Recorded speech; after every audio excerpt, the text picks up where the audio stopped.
Assalamualaikum warahmatullahi wabarakatuh. Perkenalkan, nama saya Andri Kurniawan dari Fakultas Ekonomi Prodi S1 Manajemen, mata kuliah Peradaban Islam kelas MC4F. Di sini saya akan memaparkan materi yang berjudul Sejarah Daulah Abbasiyah di Baghdad.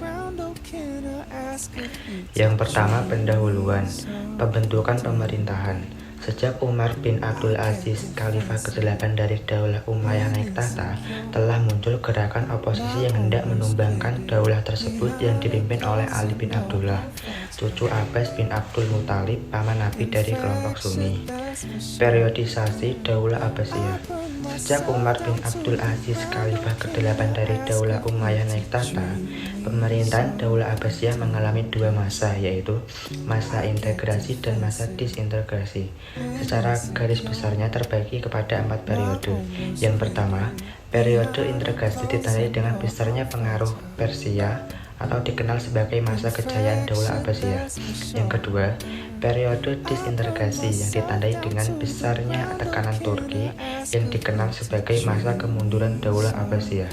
Yang ketiga, Bani Buwayhi yang ditandai dengan adanya tekanan Bani Buwayhi terhadap pemerintahan Daulah Abbasiyah pada masa kemundurannya.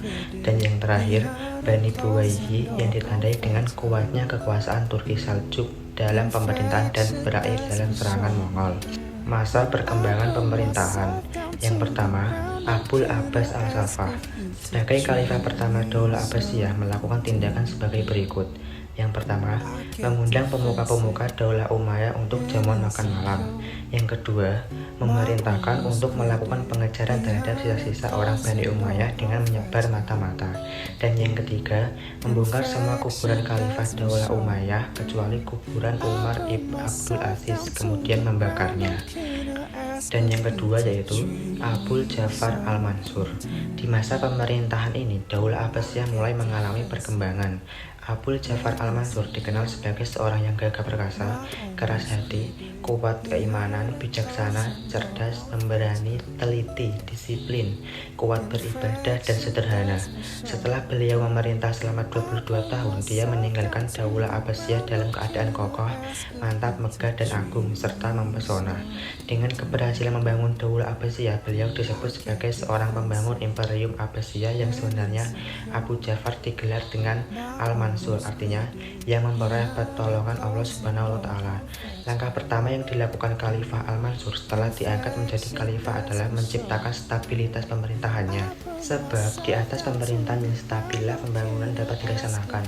Untuk terciptanya stabilitas tersebut, beliau menghadapi pemberontakan dan kerusuhan-kerusuhan.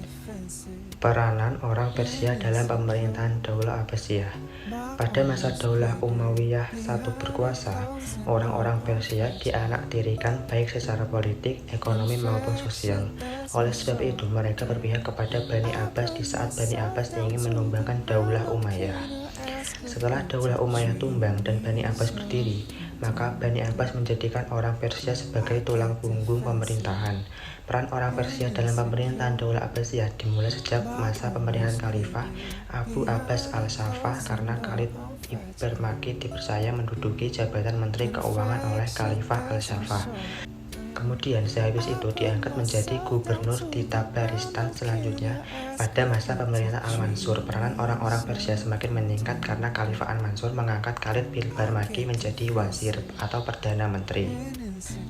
Ketika Khalifah Al-Mahdi anak Al-Mansur menduduki jabatan khalifah menggantikan ayahnya, maka dia pun mempercayakan wazirnya kepada anak Khalid ibn Barmaki, yaitu Yahya ibn Khalid. Selain itu, sumbangan bangsa Persia dalam memajukan pemerintahan Daulah Abbasiyah adalah mempersembahkan istana-istana yang mereka bangun di Baghdad Timur karena mereka telah menjadi hartawan yang kaya.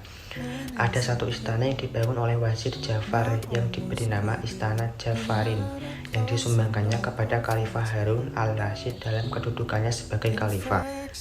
Peran yang dimainkan orang-orang Persia ini mengalami penurunan dan bahkan kehancurannya pada masa pemerintahan Khalifah Al-Muqtasim yang memerintah sesudah Al-Ma'mun.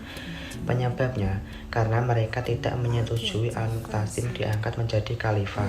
Sesudah Al-Ma'mun, malahan mereka mengusulkan anak Al-Maknun yang bernama Abbas diangkat menjadi khalifah. masa kemunduran Daulah Abbasiyah dan faktor-faktornya. Periode disintegrasi ditandai dengan menurunnya kekuasaan khalifah di bidang politik karena dilanda perpecahan. Akibat itu, semua khalifah Abbasiyah yang lemah meminta bantuan kepada dinasti yang kuat di daerah untuk membantunya mengatasi tekanan sultan yang telah terlebih dahulu masuk dalam pemerintahan Daulah Abbasiyah. Faktor-faktornya sebagai berikut. Yang pertama, tekanan orang Turki. Yang kedua, tekanan Turki Saljuk. Yang ketiga, ketidakmampuan para khalifah. Yang keempat, rasa tidak puas rakyat terhadap pemerintah. Yang kelima, tekanan Bani Buwayhi. Yang keenam, luasnya wilayah kekuasaan dan lemahnya ekonomi khalifah. Dan yang terakhir, persaingan Sunni Syiah. Serangan Mongol dan kehancuran Baghdad. Bangsa Mongol adalah komunitas suku yang tinggal di Asia Tengah, di antara Danau Baikal dan Pegunungan Altani yang merupakan anak gunung yang berpusat di antara Rusia dan Cina. Adapun bangsa Mongol adalah bagian dari bangsa Tartar. Bangsa Mongol melakukan invasi ke berbagai bangsa, merampas dan merampok. Mereka mendatangi kota-kota yang ada di sekelilingnya untuk melakukan kekerasan dan kecurangan. Invasi yang dilakukan tidak bertujuan untuk menyebarkan akidah, pemikiran, atau peradaban mereka, melainkan untuk melakukan kerusakan semata-mata. Bangsa Mongol berasal dari seorang tokoh terkemuka bernama Alanja Khan. Ia mempunyai dua orang putra yang bernama Tartar dan Mongol. Serangan bangsa Mongol. Genghis Khan sebagai pemimpin bangsa Mongol pada waktu itu dianggap sebagai manusia penakluk terbesar dan terkuat, sehingga wajar saja bangsa Mongol sebagai kekuatan raksasa yang paling ditakuti. Genghis Khan berhasil membina 10.000 prajurit terlatih yang cerdas dan tanggap. Kekuatan yang telah terhimpun itu mulai dikerahkannya untuk melakukan serangan demi serangan.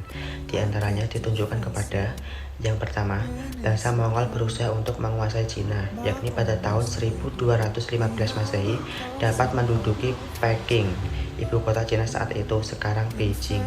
Setelah itu, ia mencoba mengkonsentrasikan perhatiannya ke sebelah barat, wilayah yang dihuni oleh umat Islam. Yang kedua, Genghis Khan mengadakan kontak dagang dengan pihak Khawarizm sebagai usaha mengenali situasi dan kondisi kekuasaan Islam di Asia Tengah. Yang ketiga, pada tahun 1220, Genghis Khan bersama pasukannya datang ke Bukhara untuk melakukan serangan dari Bukhara. Yang keempat, serangannya ke Samarkand pada tahun 1220 Masehi terhadap kekuatan Khawarizm. Dan yang terakhir, pasukan Genghis Khan terus melakukan serangan-serangan dan penaklukan ke kota-kota kunci Nisabur, Masindahan, Rai, Bamazan, Kaswin, Azerbaijan, dan Tigris. Kehancuran Khalifah. Setelah bangsa Mongol berhasil menghancurkan beberapa negeri dan wilayah Islam, mereka berharap dapat menguasai Baghdad dan memusnahkan Daulah Abbasiyah. Untuk memenuhi ambisinya, dia mengirim surat kepada Khalifah Al-Muqtasim yang berisi tekanan agar dia menghancurkan benteng-benteng pertahanan, menimbun parit-parit jebakan, serta menyerahkan kekuasaan kepada Hulagu Khan. Khalifah Al-Muqtasim menolak semua tuntutan itu dan menyatakan siap untuk menangkal serangan Hulagu Khan. Dengan jatuhnya kota Baghdad ke tangan Mongol, hancurlah kekuasaan Bani Abbas bersamaan dengan hancurnya berbagai peninggalan ilmu dan peradaban Islam yang luhur yang pernah dibangun oleh para khalifah. Para sejarawan menggambarkan bahwa dengan runtuhnya Baghdad sebagai ibu kota negara Islam merupakan lembaran sejarah yang sangat menyedihkan dan menyakitkan sepanjang sejarah Islam.